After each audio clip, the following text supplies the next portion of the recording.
Today, we're here at Shipley Nature Center in Central Park. Why? We're going to discover some hidden history regarding one of the most important waterways in Southern California. I'm Chris Epting. I'm an author and storyteller, and I love the history of Huntington Beach, especially the hidden history. For the past 2 seasons, we've helped uncover many little-known stories that help illuminate the past. Now, join us as we dig deeper to discover even more secrets. Welcome to Hidden Huntington Beach, Season 3. Hello, Chris. Welcome to Shipley Nature Center. Denise, thank you for having us here today. We're really excited. Why don't you take us inside? Sure, come on in. Denise, thanks so much for having us here today. Shipley Nature Center really is one of the jewels of the city, and a lot of people don't know about it. It really is kind of a hidden gem, I think. It's hard to not notice these gorgeous, vivid flowers. What are we looking at right here? Most of these flowers are salvias and sages. They are California native plants, and there's other varieties here as well. Beautiful.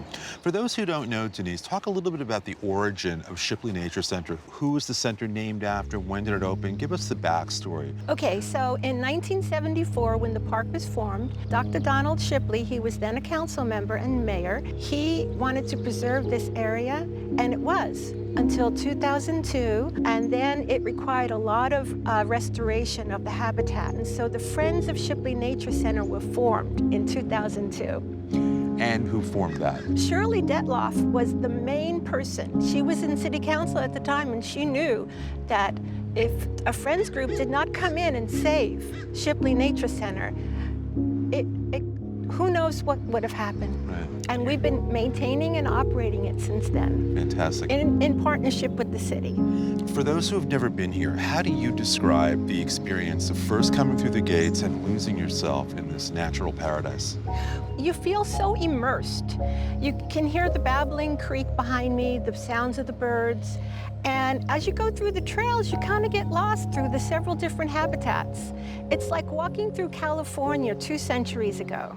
Well, there are some friends we kind of got a glimpse of walking in that you're going to tell us a bit about more. We're going to go visit right now before we dig deeper into the forestry. Why don't you lead the way for us? Yes, let's go say see the great egrets. You are looking at the great egrets, the big white birds that have decided to come to Shipley Nature Center and build their nests because they have a great food source down at Blackbird Pond. We are in mid to late April right now, and so we expect to see chicks about when? I would say a month, six weeks maybe. That's exciting. Because it really is, because you could see them put their heads up waiting for their parents to fly back with the food. Denise, how long have the egrets been coming here?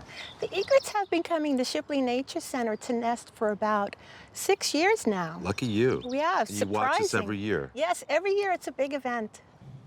Well, Denise, we're in the original building. I think the only original building here going back to 1974. That's correct. Right, and you've got these great displays and dioramas and all kinds of information, historic panels, but this is kind of the showpiece, and this goes back probably toward the early days of the Nature Center, right? Yes. Talk about this spectacular display here behind us. If you can imagine everything you might see going back a couple of centuries, many of these animals would be here, maybe half of them are here now, but this is a representation for the youth to understand what the history too, is. though. Yes. I mean, we love things like this. Yes. I mean, it's so wonderful to see these animals. The kids can't believe that one time they were alive. So, Kay, you're about to reveal a spot that I've wondered about for so long. It's one of the, I think, most profoundly significant historic sites in Huntington Beach. Right. Where are we standing right now? What would have been running at one point years ago under our feet? We're standing in water that's probably still underground, but it is Freeman Creek, which is a connection between Blackbird Pond and the Bolsa Chica. So it's the freshwater saltwater mix that wants to come from the mountains. And that water was a transportation corridor for indigenous people as they moved through here on a seasonal basis. And they would make boats out of reeds that are on the north side of Shipley Nature Center and go down to fish at the Bolsa Chica. This was the waterway Yes. that they would have used to the ocean. Yes. And I started learning about it in researching the Bolsa Chica Gun Club because when those people came in, the gun club members, they basically were sealing off the Freeman Creek, and farmers had a problem with Yes. this. They needed Freeman Creek as well.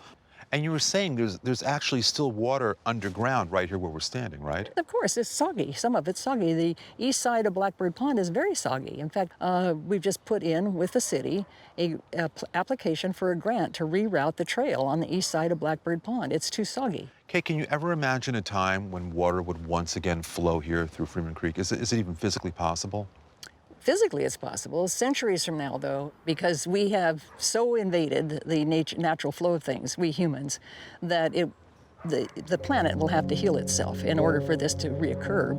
This is an educational center. Shipley Nature Center is an educational center. Don Shipley was an educator, and so are we. And so what we're doing here is it's a center. We bring in children from inside the outdoors with a contract with the Orange County Department of Education. So elementary school children are learning how people lived when they camped here. That's an amazing project, and the kids at MIT now, right? Yeah, it really Incredible. is. So there we go. Okay, going over this bridge here, yet another Eagle Scout project. Correct. Some more hidden history. We have many Eagle Scout projects Wonderful. here and Gold Scout projects. So we come over this bridge again.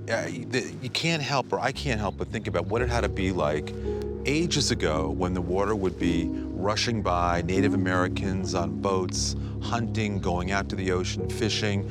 You know, later on, the local farmers using this creek. This really is a piece of hidden history. And what's amazing is how lush it is. You can tell the groundwater's here, as you were saying. Exactly. All this greenery, right? Exactly, yes. Actually, this foliage has grown over Freeman Creek because there's still water down there. And the trees love it. And the volunteers here have kept this open enough to show where the water would have gone and would probably do again if we let it be natural. But the rocks inside the Freeman Creek area are there to demarcate where the water pathway was, which went all the way out to what is now Central Park. You know, hundreds and hundreds of years ago, Native Americans were here, then the farmers were here. That's probably when the creek probably dries up, early 1900s with the gun club and everything. But until then, this was a significantly profound waterway that Native Americans used, I mean, and always kind of stayed close by, Correct. That's right? This correct. was a source of everything for them. Yes, and we're developing programs to show people how important this was and how life worked not very long ago.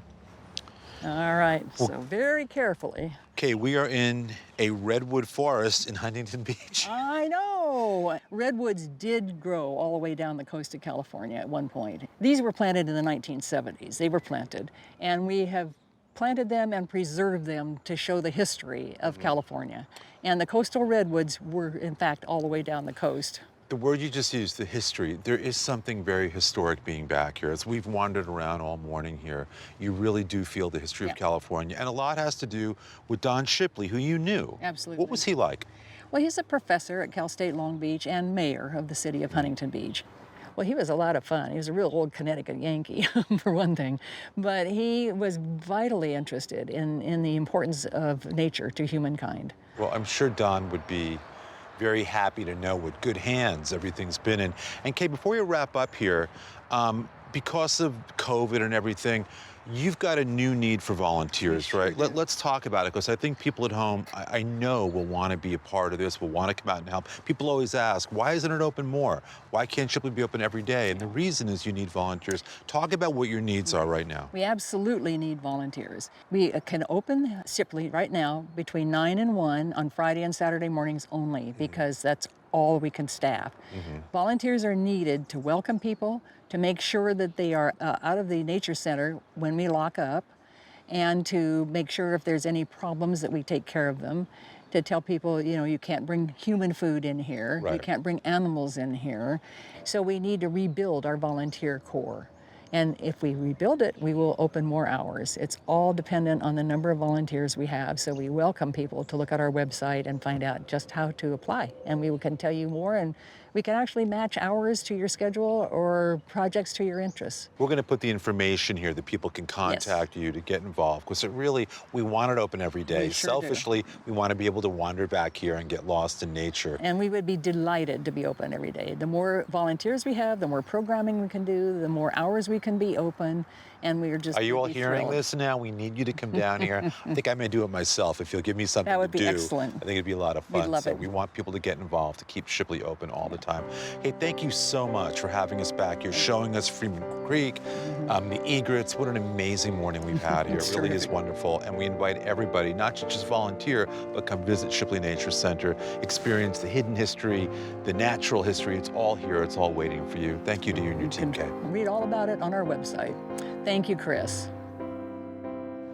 We want to thank our hosts here today at the Shipley Nature Center. If you want to discover some more hidden history of Huntington Beach, check out our Facebook group, which now boasts more than 15,000 members. Look up Hidden Huntington Beach on Facebook. You'll find members sharing home movies, pictures, stories, all kinds of things. It's a lot of fun. We look forward to seeing you there, and look forward to also seeing you back here on another edition of Hidden Huntington Beach.